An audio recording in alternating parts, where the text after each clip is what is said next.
You've been told your whole life that the more you give, the more you'll be valued. Give your time, give your attention, give your help without being asked. This lie has been dressed up as virtue. It sounds moral, it sounds noble. It makes you think you're winning the respect of others. But you're not. What you're really doing is bleeding yourself dry and feeding an invisible appetite that will never be satisfied. The truth is simple, but it cuts deep the more you give without resistance, the less they value you. Humans do not respect what they can take easily. They respect what they must earn.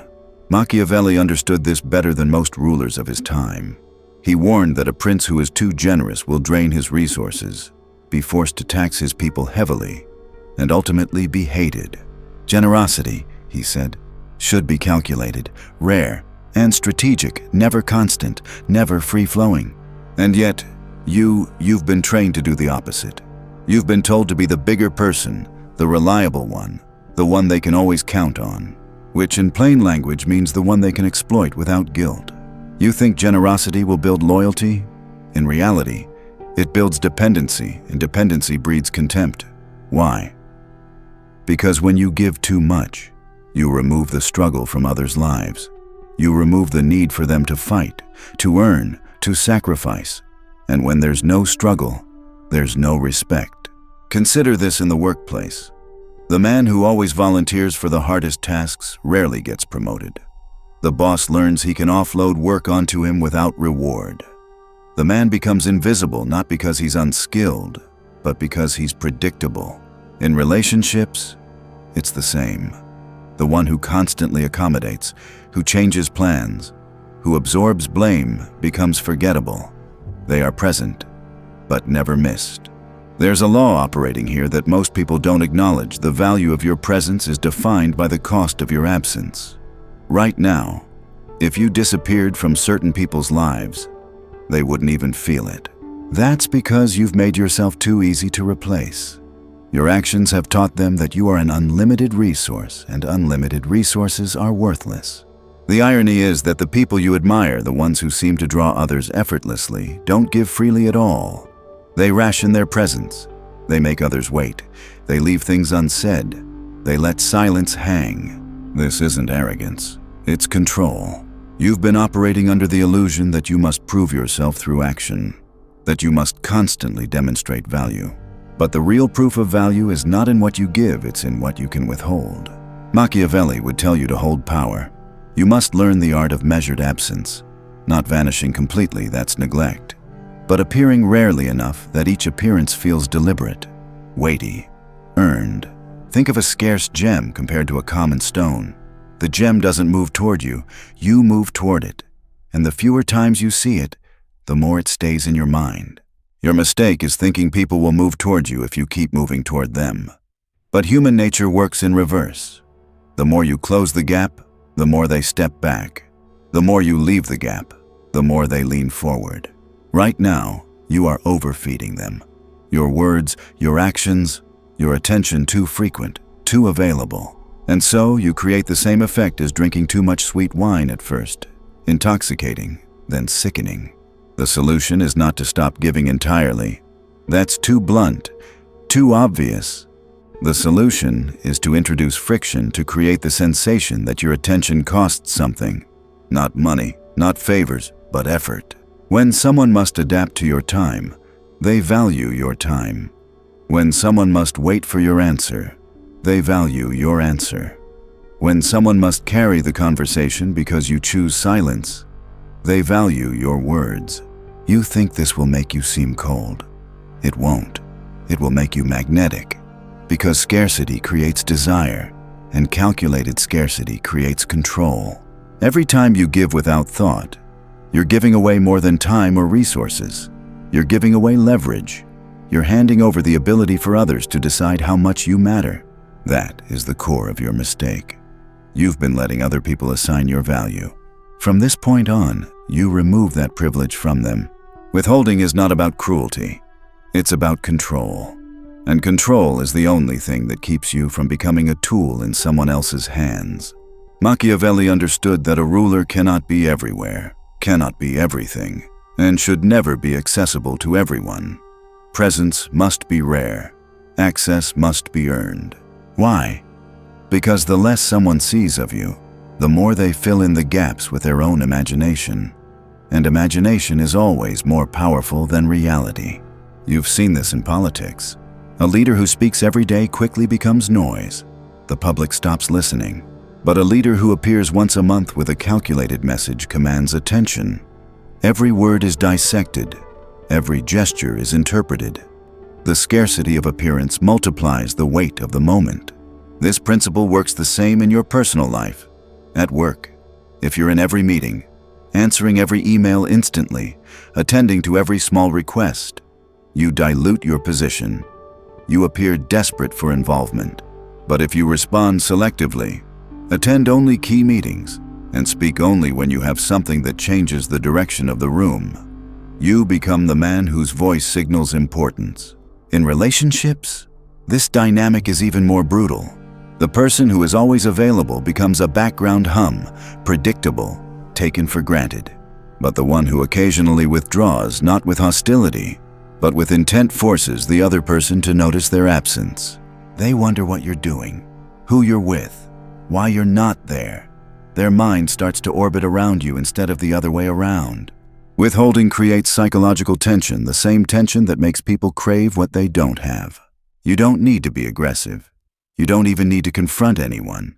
You simply stop feeding them endlessly. You stop rushing to close every gap. Marcus Aurelius wrote about the discipline of holding back your reactions, that restraint is often the most decisive action you can take. The less you speak, the more others reveal themselves. The less you give, the more others show what they truly want from you. But here's the danger if you've been overgiving for years. The first time you start withholding, people will resist. They'll push back. They'll accuse you of being distant, arrogant, or selfish. This is not because you're wrong. It's because they're losing access to something they thought was theirs by right. Expect this resistance. Welcome it. It means the dynamic is shifting. When you withhold, you change the balance of the relationship, and any shift in balance triggers discomfort. The ones who adapt and respect your boundaries will stay. The ones who leave were only there to consume you. In a Machiavellian sense, withholding is a test. It reveals who values you for you and who values you for what they can take. This applies to every arena. In negotiations, silence forces the other side to fill the void, often revealing more than they intended. In leadership, controlled absence forces people to act without leaning on you for every decision. In attraction, minimal availability forces others to invest more to gain access to you. The paradox is that by giving less, you make what you give worth more. It's the same principle that keeps luxury brands powerful. They don't flood the market. They release slowly, in limited supply. Scarcity keeps demand alive. You need to see yourself as the limited supply, not because you're arrogant, but because you understand the cost of overexposure. The mistake most men make is thinking withholding will make people forget them. In reality, strategic absence makes people remember you more vividly, because when you stop showing up automatically, every moment you do show up becomes an event. From now on, you decide when the event happens. You decide when the conversation ends. You decide how much of yourself is available and to whom. That is how power is built quietly, without conflict, without begging for respect. You don't overgive because you enjoy being drained. You overgive because somewhere deep in your mind, you believe it's the only way to be seen, valued, or kept around. This belief didn't appear overnight. It was built through conditioning. As a child, maybe you learned that affection had to be earned. If you were quiet, obedient, helpful, you got approval. If you asked for too much or refused to comply, you were ignored or punished. You carried this forward into adulthood without even realizing it. In Machiavellian terms, this is the most dangerous kind of weakness, the invisible one, the flaw you don't recognize, but everyone else can exploit. The first trap is fear of irrelevance. You think that if you stop giving, people will stop noticing you. This is a primitive fear, the fear of being excluded from the group. In ancient societies, being ignored meant death. But today, it means something else, a wounded ego. And so you keep giving, not because it's needed, but because you want to feel indispensable. Here's the truth: if your presence depends on constant output, then you are a disposable machine, not a man. The second trap is the reciprocity myth. You believe that your effort will be matched, that if you keep giving, others will eventually give back. Machiavelli would laugh at this. Power doesn't flow through fairness, it flows through leverage. And when you give without holding leverage, you remove the only thing that compels others to act in your favor. The third trap is addiction to gratitude. You chase that fleeting moment when someone says, "Thank you." The small burst of validation becomes your reward. But gratitude is cheap. It costs the other person nothing. And yet it keeps you chained, doing more, giving more, hoping for another hit. Meanwhile, the one you serve grows accustomed to your service. The gratitude fades. The expectation remains. The fourth trap is avoidance of discomfort. Withholding requires you to tolerate silence, to endure someone's disappointment, to face accusations of being selfish. Most men can't stand that discomfort.